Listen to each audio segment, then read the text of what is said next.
The IDF has officially begun its final, hopefully, all-out offensive to destroy our Islamo-Nazi enemy in Gaza and free our remaining hostages once and for all. Massive bombardments, strategic building demolitions, Hamas infrastructure is being turned into dust. Gazans are fleeing Gaza City just as the IDF is warning them to do, because no other army in the world gives civilians the chance to evacuate humanitarian zones before striking terror targets. Only Israel. What does Hamas do in response? They announced that they are moving our hostages into the IDF's strike zones, another move of emotional blackmail, trying to manipulate the Israeli public via the willing mainstream media to stop the IDF offensive and stall their inevitable defeat. But this time, it won't work. The Israeli people are behind this war until the end, until Hamas is wiped off the face of the earth. Don't trust all the media reporting about the protests and the pressure upon the government to stop. It's not stopping. Now Egypt. Netanyahu is finally calling out the hypocrisy of the Arab world. In a sharp rebuke to Egypt, Netanyahu accused Cairo of imprisoning Gazans by sealing the Rafah crossing and refusing to abide by international asylum law. Egypt says it will not allow displacement of Gazans and once again accuses Israel of genocide, while Egypt refuses to open their own border with Gaza to save their brothers. The insane thing is, the world is silent as Egypt refuses to abide by international asylum law and allow the Gazan refugees to escape the war zone in Gaza. The double standard is over. Israel is done playing their game. Now let's jump to Lebanon. The United States has issued a clear ultimatum to the Lebanese government: disarm Hezbollah or else. Now, let's be real. They won't succeed in disarming Hezbollah. Why? Because a huge portion of the Lebanese army are Shiite Muslims like Hezbollah, and they will not turn their guns on their Hezbollah brothers, and Hezbollah is not going to give up their arms. So we have to stop pretending. At the end of the day, Israel will have to return to southern Lebanon, the Jewish tribal lands of Dan and Naphtali, and only full liberation up to the Litani River in Lebanon will bring true security to Israel from the entrenched Shiite Iranian Hezbollah population in Lebanon.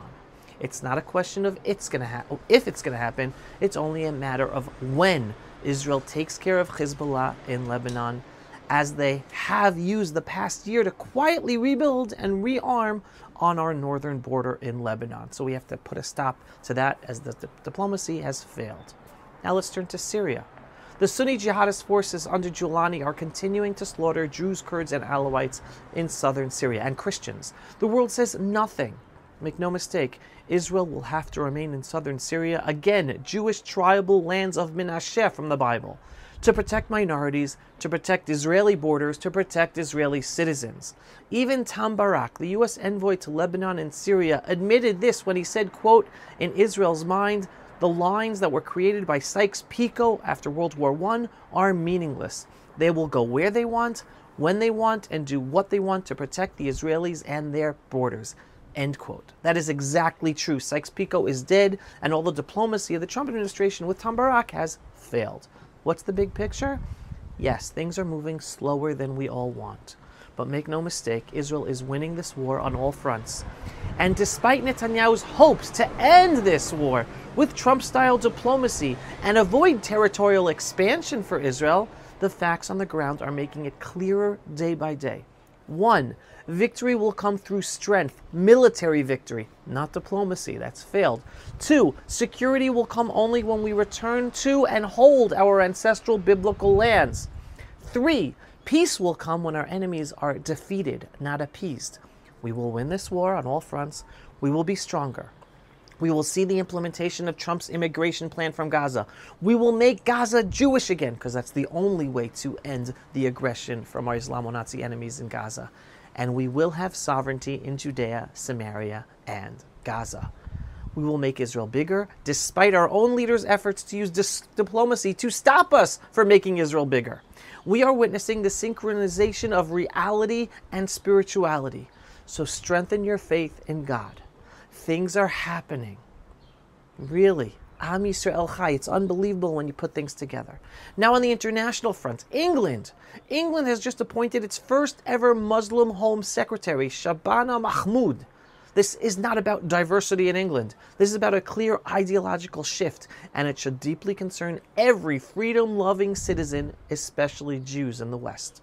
Let's be clear. Mahmoud openly declared, Islam is who I am. She hails from Birmingham. She's Pakistani, but she lives in Birmingham. Now in a Euro-Muslim city with 30% Muslim population as of the 2021 census.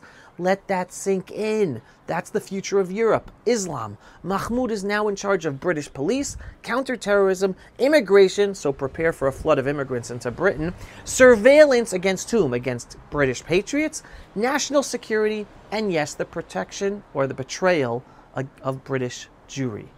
This is not Islamophobia. This is about seeing reality for what it is and screaming out the danger to Western civilization and protecting the Jewish communities who are once again being told to keep their heads down or else.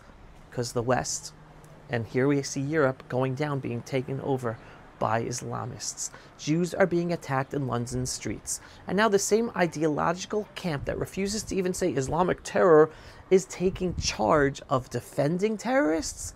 This is the future that awaits all of Western Europe unless people wake up. Here in Israel, yes, we deal with these Islamo-Nazis every day. We know they're here, we know what they're about, and we're standing up against them. If Britain, France, Germany, Sweden, Canada, New Zealand, Australia, America ignore the jihadi agenda of Islamism, they're going down.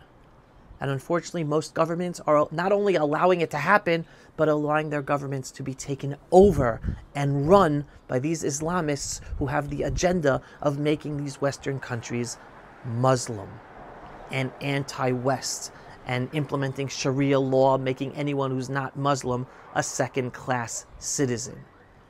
Hopefully Donald Trump is going to be doing what he can in America, but he's only president for another 2+ years. And the Muslims are already embedding themselves in the Progressive Democratic Party in America. And states are going down that path. How much can the federal government stop this process in America? We don't know. But as G.I. Joe used to say back in the cartoons years ago, knowing is half the battle. We have to wake up our friends, our family members, our neighbors to what is happening across all these Western countries. The Islamists are on the march to take over the West. We have to wake up. Israel, we're on the front line for the whole freedom-loving world against this Islamo-Nazi enemy. Not all Muslims are part of the problem, but it's there and it exists in the Islamic world, and we cannot ignore it. So everyone wake up, support the Jewish people, and support the Jewish state of Israel, because we are the front line of the whole freedom-loving world. Stand with us. Am Yisrael Chai. If you are not yet a subscriber to our daily, belief-based, inspiring, politically incorrect, truthful videos about Israel, the Jewish people, and the freedom-loving world, what are you waiting for? Go to pulseofisrael.com and click to subscribe today. And yes, we are a donor-based operation. We need your donations for support in order to make these videos and get our videos seen and do all the work we do. So every once in a while, whether a large donation or a small donation, just go to pulseofisrael.com and click on the donate button. Shalom, everyone, and thanks for watching. Pulse of Israel, frontline videos from the Holy Land. Support our work by donating today.